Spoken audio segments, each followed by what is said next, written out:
高攀上了这个。啊。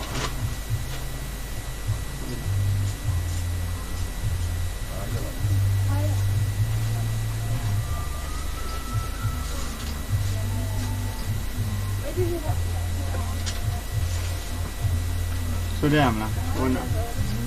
你妈都没就说得到呢，哎，然后你妈俩闹点你老完呢，没就说呢。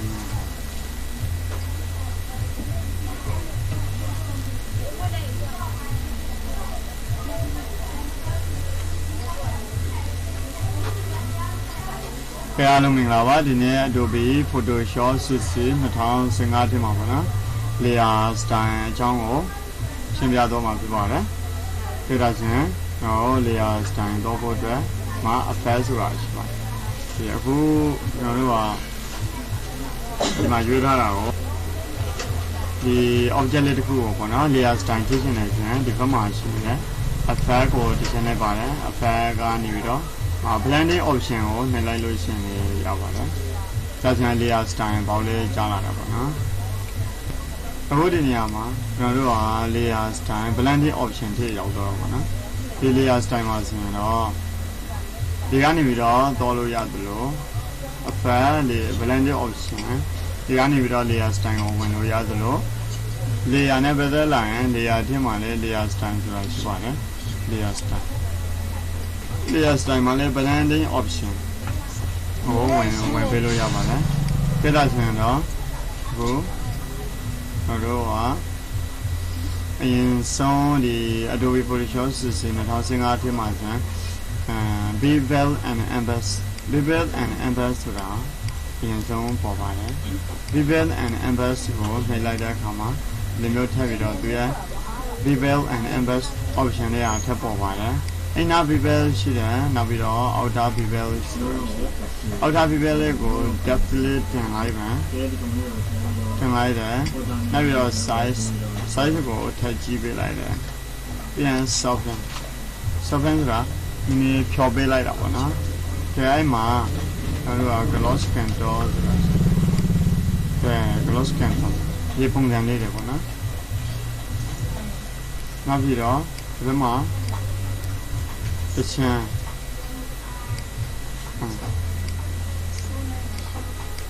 ကို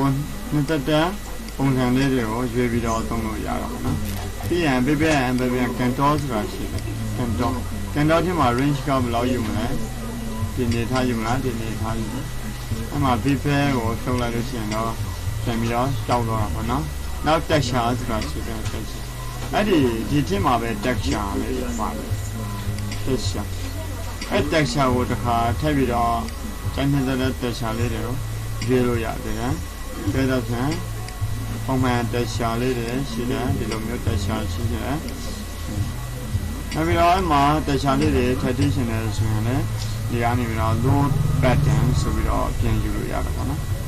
အဲ texture ထဲမှာ pattern လေးတွေကအများကြီးရှိတယ်ဒါတော့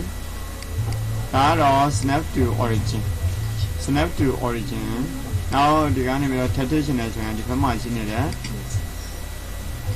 load pattern ဆိုတာရှိတယ်ဒါတော့ကျွန်တော်တို့မှာ pattern ရှိနေမှသာလျှင်ဒီ option ကိုအသုံးပြုနိုင်မှာဖြစ်ပါတယ်အဲ့ဒါ pattern တခင်းစာတွေကတော့နောက် video lesson လေးတွေမှာအသေးစိတ်ရှင်းပြတော့မှာဖြစ်ပါတယ်အခုရှိနေတဲ့ texture လေးတွေကိုပဲအသုံးပြုရှင်နေဆိုရင်တော့ဒီမှာကိုကြမ်းနေတဲ့ texture လေးကိုရွေးပေးလို့ရပါတယ်ဒါတော့ bevel and emboss အကြောင်းပေါ့နော်ဒီကောင်လေးကိုဖြောက်လိုက်တယ်control လေးကိုပါဖြောင်းလိုက်တယ် bevel and emboss ကိုဖြောင်းလိုက်လို့ရှိရင် control လေးတွေကတော့သူကအလုံးမလုံးတော့ဘူးပေါ့နော်control လေးတွေဖြောက်ထားမယ်ဆိုရင်ရတယ် texture လေးတွေဖြောက်ထားမယ်ဆိုရင်ရတယ်ဒါပေမဲ့ bevel and emboss ကိုဖြောက်လိုက်တဲ့အခါမှာဒီကောင်အကုန်လုံးဟာကြောက်တော့တာပေါ့နော်ကဲနောက်ထပ်တစ်ခုကျွန်တော်တို့သိထားမှာ stroke အကြောင်းရာဝတ္ထုတစ်ခုပဲဖြစ်ဖြစ်နော် strokeပုံတော်ပုံပဲဖြစ်ဖြစ်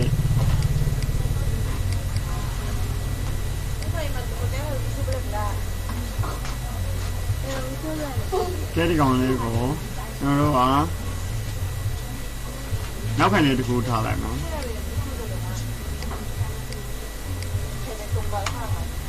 cái nấu cái này được thì bộ trẻ thì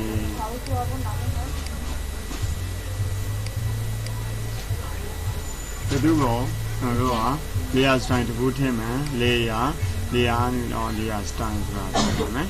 layer style blending option mà stroke thế này cái đặc sản stroke thế này nó là đi lưu công nhà bé để mà stroke để mình đâu mà thì phải đấy stroke của trái đất của mình nhiều đấy chú ra đấy chú ra rồi này chú stroke để đi lưu công nó stroke của thằng nào mình làm đấy stroke mà được hay rồi outside mà thay thế nào inside mà thay thế nào outside inside hôm nay là lưu công này thì nó outside mà thay bây giờ là thì phải đấy cái đó là outside side củaเราที่จีมาแล้วที่ฮะဒီမှာ normal dissolve အဲ့ဒီမုတ်ကိုတစ်ခါတက်ခံနော်ဒီမှာ light တော့နော်ပုံစံနဲ့အများကြီးရှိတယ် overlay တော့နော်နောက်ပြီးတော့ဒီမှာ highlight တော့နော်ပုံစံနဲ့အများကြီးရှိတယ်ကဲ fake တိုင်းမှာဒီ stroke ကို fake တိုင်းဖြစ်မှကြာဒါအဖြူရကဲကိုကအပြာရောင်လေးအပြာနှုံးရောင်လေးထားရှင်နေဆိုရင် okay ပြလိုက်ဒါဆိုရင်ဒီရောင်လေးတစ်ခုရတော့မှာပေါ့နော်ဒါတော့ overprint obviously short ရှင်တယ် short ထားလို့ရတယ်တင်ရှင်တယ်ဆိုရင်ဒါက obviously 100% အပြည့်ပေါ့နော်ကဲ stroke ကပြီးတော့ရင် inner shadow နော် inner shadow ကိုကျွန်တော်တို့ရယူလိုက်တယ်ဒီဘက်မှာ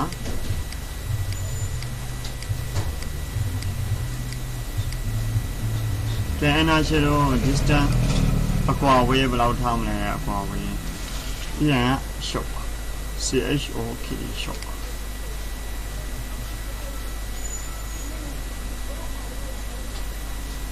နောက်ပြီးတော့ site ကဘယ်လောက်တင်မလဲဒါတော့ inner shadow ပေါ့နော်ဆိုတော့ဒါ store inner shadow ကဲဒါနမူနာတစ်ခုအနေနဲ့ကျွန်တော်တို့ကစာသားတစ်ခုရိုက်ထည့်ပါမယ်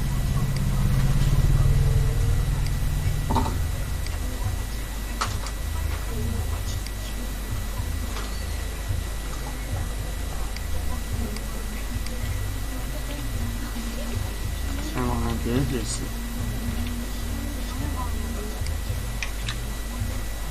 ိုးလုံးမှာ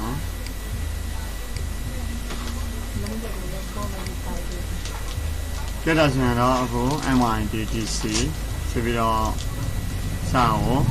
layer style ထည့်နေတယ်ဆိုရင် edit ကနေlayer နေပြီးတော့ layer style ဆိုပြီးတော့ blending option ဖြစ်မှာဝင်ပါမယ်ပြီးရင်အဲ့မှာ inner shadow ဆိုတာတော့ကြည့်ပါမယ်ဒါ inner shadow ပေါ့နော်အဲ့မှာ screen ကနေ normal ကိုပြောင်းလိုက်မယ် noise ဘယ်လောက်ထားမလဲနောက်ပြီးတော့ဒီမှာ show ကဘယ်လောက်ထားမလဲပြဒါဆိုရင်အခုဒါ inner shadow မှာ site ကိုနေကြည့်ပေးမယ်ဒီဘက်မှာကိုလိုချင်တဲ့ control လေးတွေကိုလည်းကိုကရွေးပေးလို့ရပါတယ်ပြီးရင်ဒီဘက်မှာကြတော့ color လေးတွေကိုပြင်ယူပေးလို့ရတယ်ဒါပုံစံတွေပေါ့နော်ကိုအသုံးပြုလို့တဲ့ color လေးတွေကိုပြင်ယူလို့ရတယ်အဲ့မှာကြတော့ gradient low gradient ဆိုပြီးတော့ gradient လေးတွေအစားထိုးလို့ရတယ်နော်ထပ်ထည့်လို့ရတယ်မိမိတို့ကိုယ်တိုင် gradient လေးတွေဖန်တီးပြီးတော့လည်းထည့်လို့ရတယ်သူကဖန်တီးပြီးသားတွေဒီများဖန်တီးထားတဲ့ gradient လေးတွေကို GRD file လေးတွေကိုloading လုပ်ပြီးတော့လည်းအသုံးပြုလို့ရတာပေါ့နော်ဥပမာကျွန်တော်ကတော့ဒီနေထားလောက်ရတာ inner glow ဒါဆိုရင်ဒါ inner glow နဲ့ပတ်သက်ပြီးတော့ပေါ့နော်နောက်ဒီဘက်မှာ inner shadow ဆိုတာရှိတယ် inner shadow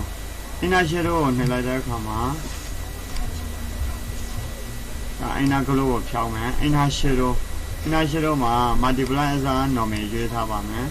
distance ဒါ inner ဆိုတာအထက်မှာပေါ့နော်အတိတ်က size ကို73လောက်ပဲထားပါမယ်ဒါတော့ contour ကတော့ကိုကြိုက်သလို contour လေးတွေရွေးလို့ရတယ်ဒီနေ့ live မဲ့ control လေးတွေကိုရေးပြီးတော့အသုံးပြုနိုင်ပါတယ်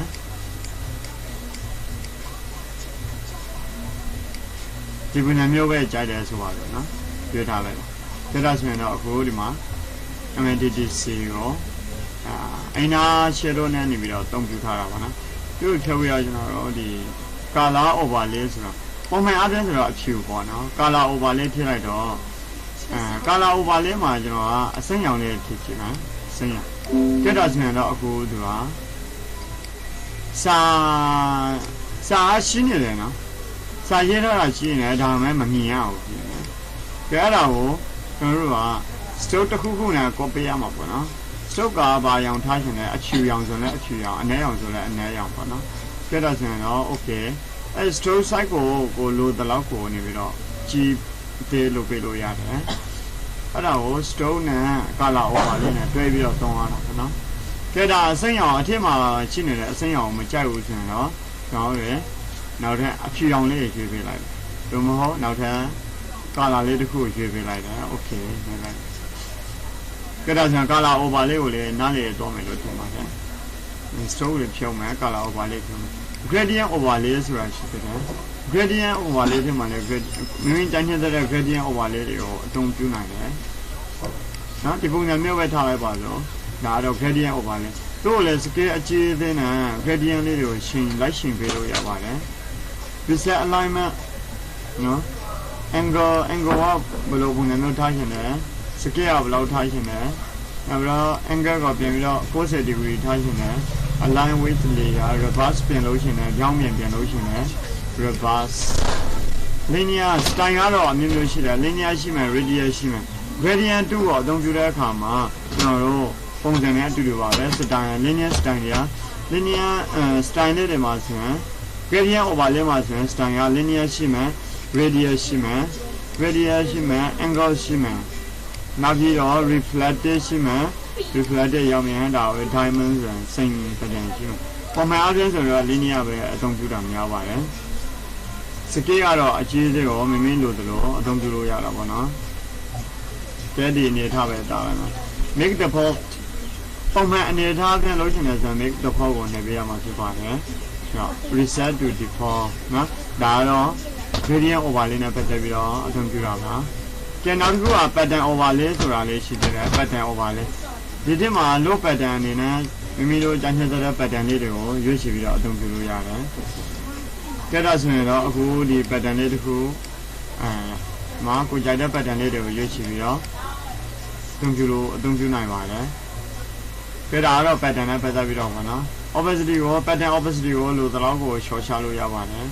မုံမှာလည်းကိုလိုချင်တဲ့မုံတွေကိုကြောင်းသုံးနိုင်ပါတယ် color band တို့နော် overlay တို့နောက်ပြီးတော့ဒီ linear line တို့အမျိုးမျိုးရှိတာပေါ့နော် pattern overlay ပြီးတော့ရဆိုရင် outer glow ဆိုတာဒီအပြင်ဝင်ပြီးတော့အလင်းဖြာထွက်တဲ့ပုံစံမျိုးတွေပေါ့နော် opacity က60လောက်ထားပါမယ် noise ကို1လောက်ထားလိုက်တယ်ပြီးရင်တော့ဒီနေရာမှာလည်းကိုကြိုက်တဲ့ color လေးတစ်ခုကိုရွေးပေးလို့ရတယ် technique က softness ဖြစ်နေတယ်အဲ့ဒါကို precise လုပ်ရှင်တယ်ဆိုရင်လုပ်ပေးလို့ရတယ် spread ကဘယ်လောက်ထားမလဲကြဒီတိုင်းဆိုရင်သူကမသိတာဘူးဆိုရင်တော့ကျွန်တော်တို့သူ့ကို color လေးနောက်တစ်မျိုးလောက်ကြောင်းထည့်ကြည့်ပါမယ်တက်တာဆိုရင်တော့မိမိတို့လုပ်ထားတဲ့ဒီ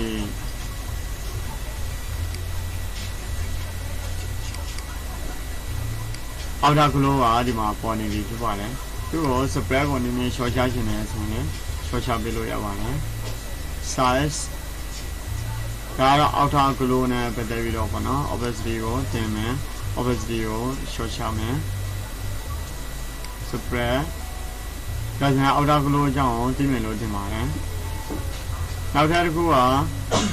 ဒီအောက်တာကလိုမှာ screen အစား normal ကိုရွေးထားပေးလို့ရပါတယ်ကဲဒါဆိုရင်ဒီပုံစံမျိုးပဲထားလိုက်ပါမယ်ဒါကတော့အောက်တာကလိုနဲ့ပတ်သက်ပြီးတော့ပေါ့နော်နောက်ထပ်ပုံမှန်အနေထားသွားရှင်နေဆိုရင် make default လုပ်ပေးရမှာဖြစ်ပါတယ် reset to default ပြီးရင် drop shadow ကိုသွားမှာဖြစ်ပါတယ် drop shadow ကလည်းပြန်များအသုံးဝင်ပါတယ် drop shadow ကလည်းဆိုရပါတော့ကျွန်တော်တို့ drop shadow ကို distance အကွာဝေးဘယ်လောက်ထားမလဲအကွာဝေး20နှစ် spread ကိုဘယ်လောက်ထားမလဲ size ကိုဘယ်လောက်တင်မလဲ opacity ကဘယ်လောက်ထိတင်ထားမလဲဒါကတော့ drop shadow နော်ကြည့်ပြီးရင် စိုက်တယ်လို့လေလို့ရပါတယ်ဒီမှာလည်းသူနမူနာလေးတွေကြားထားပါတယ်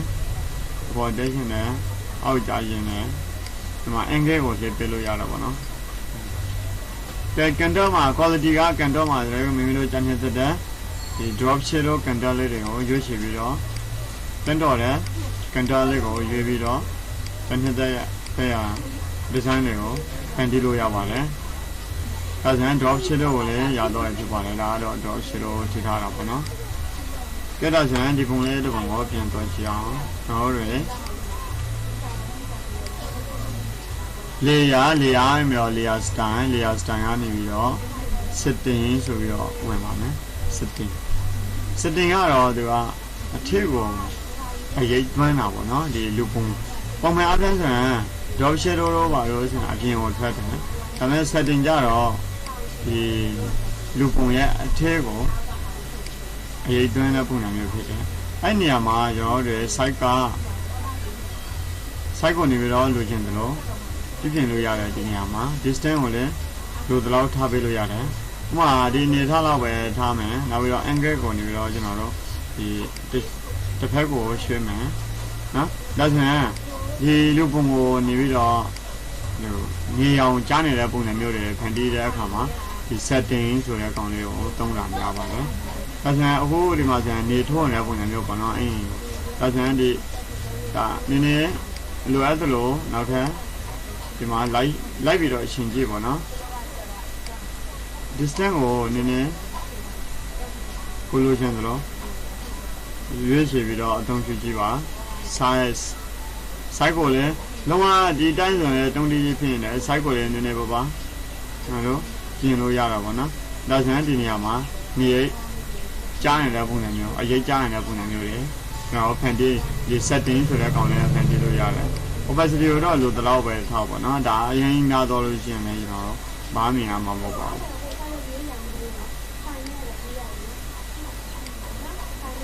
တော့ဒါဆိုရင်ဒီကနေပြီးတော့